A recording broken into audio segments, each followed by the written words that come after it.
The shot, September 10th, was the kind of attack now happening every couple of months or so. The first student got up and they were talking about religion, Mormonism, and Christianity. And the second student to get up was talking about transgenderism and how gun violence has been very frequent with that community. And that is when it happened. Pretty ironic. The time that words are violence. Words are not violence. Violence is violence. And there is one person responsible for what happened here. And that person is now in custody and will be charged soon and will be held accountable. Let's say for whatever reason the shooter wasn't able to retrieve his firearm, and just the firearm retrieved in this case, would that be enough? If there was no CCTV, no video evidence whatsoever, no witnesses, if you took that entire crowd and made them vanish, and all you had was the shooter and Charlie Kirk in an empty arena, would you be able to solve this case? I got nightmares in my head, I fear thoughts build up until I can't feel that my mind fills up into a creature, and it haunts me somewhere much deeper. I got nightmares in my head, I fear. Hello and welcome to True Crime Rocket Science. So this is another test of your critical thinking skills. If no one sees a crime as being committed, does that mean it wasn't committed? It reminds me of that saying, if a tree falls in a wood and no one is there to record it, did a tree fall in the wood? So someone commits a murder but no one sees it, was a murder committed? Let's go back to the question. Let's put these words on the screen. Let's say for whatever reason the shooter wasn't able to retrieve his firearm and just the firearm is retrieved in this case. Would that be enough? What do you notice in all the CCTV we do have? Well, it's a crucial insight. The shooter isn't wearing any gloves. The shooter, in other words, is handling everything that he's handling with his bare hands. What are the implications of that? Well, before we get to that, if you haven't subscribed to the channel, please do. A big thank you to Run the World. Thank you for your super thanks. And that was actually for a video based on a little child that has gone missing. Very mysterious. I mean, there is literally virtually no evidence in that case, which makes it very, very difficult to figure out. If you haven't already looked at the disappearance of Gus Lamont in Australia, it's a 4-year-old boy who's been missing for over a week. Please do go and have a look at that coverage. If you're finding this analysis worthwhile, please do hit the thanks button and let's get started. So what do you notice in all the CCTV we do have? What is very likely here is that at a minimum, he left his fingerprints on the side of the building, on the firearm used in the assassination, as well as on the individual rounds. I mean, think about it just in a general sense. He's not wearing gloves. He's handling all of these items. How can he not leave his fingerprints behind? And if you think about the round that actually killed Charlie Kirk, is his fingerprint even on that casing? And there's the thumbprint he left when he pushed the round in the clip. Now, I know what you're thinking. He probably used the towel to wipe down the firearm and all his fingerprints. The trouble with that is using your bare hands to hold a towel while wiping something away means all you are doing is spreading your own DNA all over the thing that you're wiping. A towel is like a DNA sponge. And so, sure enough, DNA consistent with Tyler Robinson was found on the rifle's trigger.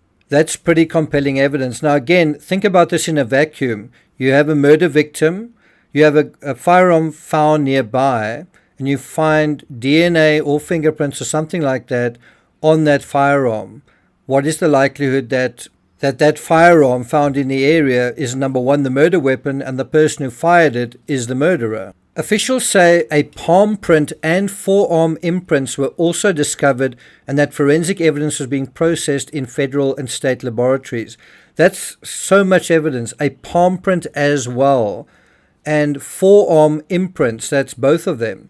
Now, it's not made explicit where exactly that palm print was left, but it was very likely where he dropped off the side of the building. Do you agree with that? And then he left another impression, this time with his shoe, where he landed at the bottom. What's also underappreciated in this case is that there was an important eyewitness immediately after the incident who didn't see the shot or the shooter, but simply used logic and inference to figure out the likeliest sniper nest. And when he followed his instincts, that is exactly what he found. Let's go to the UVU surveillance investigation. At the moment of the shot, a UVU police officer was watching the crowd from an elevated vantage point. As soon as he heard the shot, he began to scan the area for threats.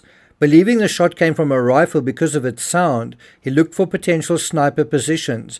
He noted a roof area approximately 160 yards away from Mr. Kirk as a potential shooting position and immediately rushed there to look for evidence. But wait, there's more. Another question I had was whether the suspect took his phone with him to the actual location, to the sniper's nest. We know he had his phone afterward because that's how he sent those messages to his roommate. But what about before? Well, it turns out he probably did. Have a look at this. At approximately 11:50 hours, a UVU surveillance camera first captured suspect walking across a grassy area north of Campus Drive at about 800 West. Suspect walked south through the parking lot and approached a pedestrian tunnel that runs underneath Campus Drive. This is crucial, before entering the tunnel, the suspect paused at the top of the stairs and pulled out what appeared to be a cell phone from his right pocket using his right hand at approximately 11:53 hours. Now, one wonders what he did at that time. Did he put his phone into airplane mode? Certainly, if you can link what happened in that footage, the timestamp, the GPS location, to his actual cell phone, whether he sent a message where he changed the status of his phone, that's also going to provide reinforcing information. And there does appear to be a very clear impression of a cell phone-shaped object in his front right, our left jeans pocket, right? If his phone wasn't on airplane mode, that's also going to GPS locate him at the scene. So what do we have here besides visual evidence? Well, we have impressions of an arm, we have impressions of a palm print, we have impressions of a shoe print, we have possible fingerprints, but if not fingerprints, definitely DNA. I'm sure fingerprints were left, and if they were left and not found, well, then he wiped them away. But I have a feeling that they probably even found fingerprints. But if not, if no fingerprints, they definitely found DNA and also time-stamped cell phone pings and communications. Now, to all the conspiracy nuts out there, why would anyone lie? I don't mean tell a lie, I mean lie down in an ideal sniper position and then not take a shot? Why would that same person run away after the shot? Why would they change clothes? Why would they run into a wooded area? Why on their approach would they act suspicious, walking with a limp and intentionally hide their face from the camera? Why, after the incident, would they linger in the area for about 6 hours in an area where a firearm was found? The affidavit also refers to impressions in the gravel left by elbows, knees, and feet of a person in a prone shooting position. DNA was also not just found on the rifle, but on other parts as well, likely the scope and possibly the butt, where it was pressed against his cheek. Then there's also this. The rifle, ammunition rounds, and towel were sent for forensic processing. So what do you know about that? The towel was also recovered. But if you wiped off the firearm but left the towel that you used to wipe it off there, that's not going to do you an awful lot of good. And this is the kicker. DNA consistent with Robinson's was found on the trigger, other parts of the rifle, the fired cartridge casing. In other words, the casing that actually contained the bullet that killed Charlie Kirk, and then also 2 of the 3 unfired cartridges and the towel. So they also recovered additional cartridges left at the scene, including the inscriptions on them. And here's the number 7 clue we all missed. DNA was also found on the fired cartridge casing, the same one he went to the trouble to engrave with the words, "Hey fascist, catch." This is a very rare case where the evidence is so overwhelming in so many areas it would take an absolute dunce not to recognize the huge amount of inculpatory evidence. For many YouTubers, perhaps most, seeing is believing. Are you one of those people? If you don't see it, you don't believe it. So if we can see something on screen, then we believe it. If we can't see it, does it mean it didn't happen? In criminal investigations, most of the evidence that's led is invisible. Fingerprints are invisible. DNA is invisible. Cell phone breadcrumbs uploaded to the cloud, invisible. An algorithm is also invisible.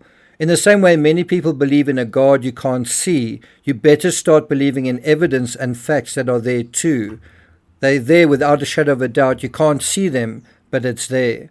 I can't really think of anything sillier than being shown verifiable facts and electing to choose an unproved belief based on a set of reasoning that is either has flimsy facts or no facts at all. You create the world of the dream. We bring the subject into that dream, and they fill it with their subconscious. I feel like what is happening is a lot of the huge YouTubers out there are sort of creating a dream world for a lot of people who are sort of sleepwalking through their lives. And you unthinkingly just fill up whatever is happening with your subconscious. You're not actually awake and actually thinking about what is going on. Groupthink can be powerful when everyone around you is thinking the same thing. It's like being in a dream. Who would want to be stuck in a dream for 10 years? Depends on the dream. It's time to wake up, people. Well, I'm not going to take it further than that. I hope you found this interesting. If you enjoy this channel and you'd like to interact perhaps more with me and this community, please join us on Patreon at patreon.com/TCRS. I also have over 20 audiobooks on Patreon narrated by myself on a whole variety of cases.